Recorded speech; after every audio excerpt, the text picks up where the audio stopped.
Welcome, Bill here, Detroit Commercial Photo and Video, and it is like week, I've lost track, 12, 13, something like that. At any rate, welcome. Thanks for joining us today. Our subject today, under the tips of hiring a professional photographer, is do you have backup equipment?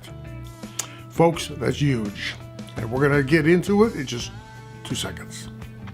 First, while you're here, I'd like you to subscribe. Love for you to subscribe. Hit that subscribe button. And we're trying to get our subscriptions up, and I'd really appreciate it. So just hit that subscribe button. Go right ahead. Then while you're there, you can also hit the little bell. That way you'll be apprised of when we put up a new video, which is every Friday. But that way there you don't have to think about it. It'll come up automatically there for you that way. So love for you to go ahead and do that, okay? So let's go ahead and get started. So the question of the day is, do you have backup equipment? This is so huge. Back in the day, I'm going way back to the film days. You realize those cameras and that equipment lasted. I used to shoot with a Bronica, and I still have one. It was a square medium format, produced a negative like this, okay? And love that camera. You could drop that sucker on the ground. It was all metal, never an issue. I had, of all of them, I had one of my components, one little part got dented. Not that I was looking to drop it, okay? But once again, things happen. Today's equipment is not made like that anymore. Today's equipment is electronic. Back in the film days, it was all manual. It was all, you made it happen, in other words, okay? So the equipment was, everything was beefier and stronger and held up better. Today, it's all electronics. In fact, some of these cameras today have got virtually no moving parts into them whatsoever. It's 100% electronics. And you know, electronics, like your phone, has a tendency to just quit. I used to buy iPhones. I don't buy iPhones anymore. So if you're an iPhone people, don't get mad at me, okay? But I had iPhones I used for 2 or 3 of them in a row. Every single one of them, after about 1 year and 3 quarters, every single one of them, the volume went out. 3 in a row, believe it. Quit buying iPhones, okay? Then it became a real problem, okay? But no forewarning, all of a sudden, the volume dropped. Some years ago, I was doing it in the middle of a session, and the camera quit. Just all of a sudden, everything went black, everything quit. Throw that puppy out because it was virtually worthless. And that was a couple $1,000s back in the day, okay? Nothing you could do about it. Another instance that I had happen is, imagine this, I had people coming from Port Huron back in the days when I was photographing babies. And I had this one family, they were bringing their baby from Port Huron. My studio at the time was at 5 Mile and Middlebelt. And so they'd drive there. We had a studio, we'd come in, we'd photograph the baby, newborn baby. And that would take about an hour, hour and a half. They would then drive home with the baby. And 2 weeks later, we'd set an appointment where they would drive back again. And they would then see all their images, large and life size, on a screen. And we could go over and make selections that they wanted. Imagine my surprise when I plugged that card. It's called a card, by the way, like these cameras. Everybody's got a digital camera of any kind uses a card, okay? Only your cell phones don't. So imagine my surprise when I put that card in there, and lo and behold, somehow that card got corrupted.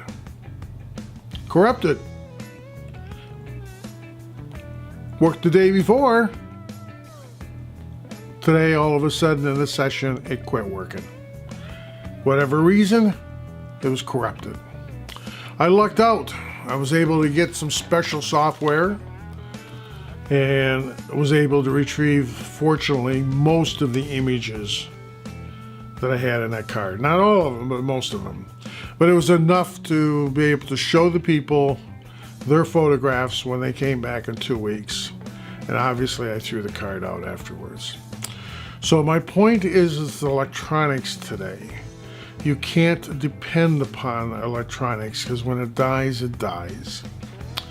Earlier this year, the wife and I, we took a trip around the U.S. We went down south, Branson, Missouri, all the way across to the Grand Canyon, and then back up through Las Vegas and up north, up to the South Dakotas, and then back around this way. So we were gone almost 3 weeks, 2.5 weeks.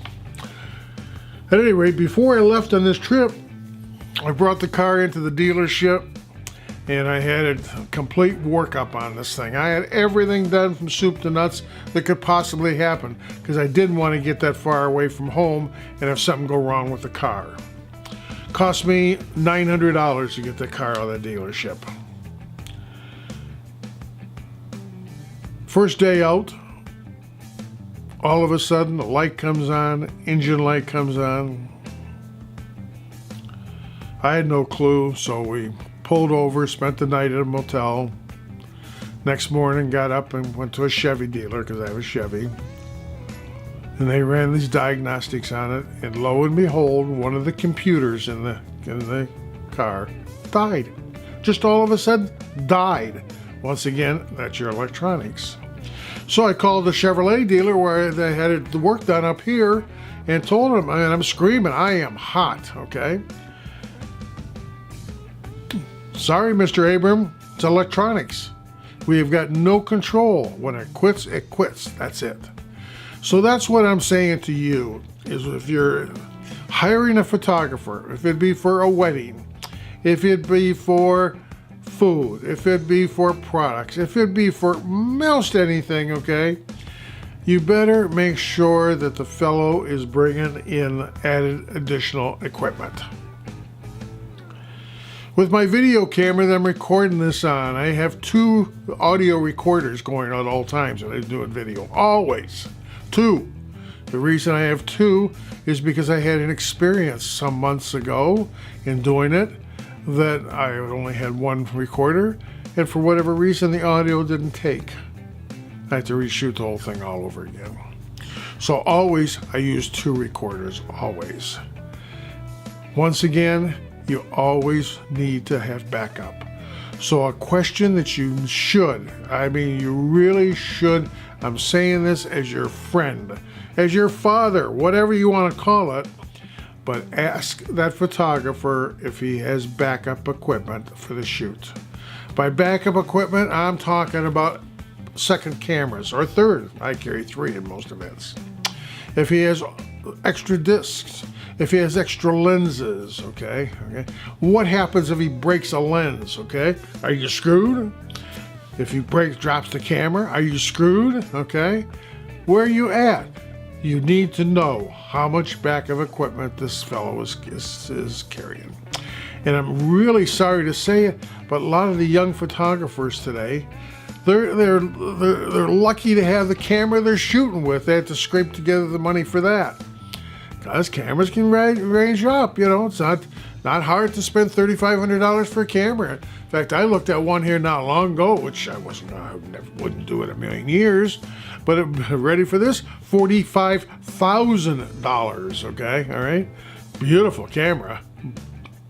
45 grand. Okay. So they're out there at all price points. My point to you is make sure that he has backup equipment. Super duper important, okay? You want to make sure he's got backup cameras, backup lenses. How many cards does he have? Ooh, that's a great question, okay? The cards they record on, you know, back when I started was film. So we would change out the rolls of film constantly, okay? So if a roll of film went bad during, say, a course of a wedding, yeah, you're going to lose a few shots, but your wedding is not shot. Today, what the young people are doing, they're getting these cards, these big, huge cards that can hold 8 and 10 and 15, and there's one out there that holds 64 gigs. So I don't care if you can put 5,000 shots on that puppy, okay, you know, and never ever run out of disk space. So some of the guys, the wedding guys, are doing that so they don't have to fool with disk. So they think they're saving themselves some time and effort, and they don't have to worry about it by putting one disc in. Until the day comes when that disc is corrupted or that disc goes bad, and they don't know it. They're just shooting away, okay? You know, they don't know what's going on in the inner workings of that camera. There's no way of knowing that for positive. So my belief and the way I always work is with smaller cards. So that's a question to ask your potential photographer, especially for your weddings and your events. Do they have one large card, or are they working with several small cards? I would rather work with several small cards, simply put, because if one card goes bad, so what? The event still goes on. You can still cover it. So you lost a few shots, but it's not the whole event. Not the whole event. So I'm a firm believer, I'm a staunch believer, make sure your photographer has extra cameras, extra lenses, extra cards, extra lighting, okay, because the lighting pops and, you know, boom, once again, you're back square one, okay, you know. Now the fellow can't do the job because he doesn't have proper lighting, okay. So you need to make sure that your photographer has backup equipment with him. He doesn't have to have it on his person, but he has to have it there readily accessible. So if he has to go get it, he can go get it. And that's our post for today. If you have a comment on this, I'm sure if any photographers see this, they're going to have a comment. If you have a comment on this, please put a comment down below, okay? I'd love to hear it, good, bad, and different, whatever your feelings are, okay? And I'll get back with you as soon as possible, okay? God bless you on that, okay, you know? But once again, it's like rolling the dice to have one camera, one lens, and one flash. Don't hire somebody like that because you're really rolling the dice. You just don't know, okay? So, that's the post for today. Our website, if you want to check out any of our stuff, by the way, is DetroitCommercialPhotoAndVideo.com. And we're going to put just right up here, okay, you're going to see a little box up there, okay? And that's going to say tips on hiring a professional photographer, which this is a series of. So you can go ahead and click on that, especially if this is your first time here. You can click on that, and then what's going to happen is that will tell you, you can go right back to the first one and then listen to them all and catch up on speed to where we're at right now, okay? So thanks for checking in. Appreciate it. Have a good one now. Bye.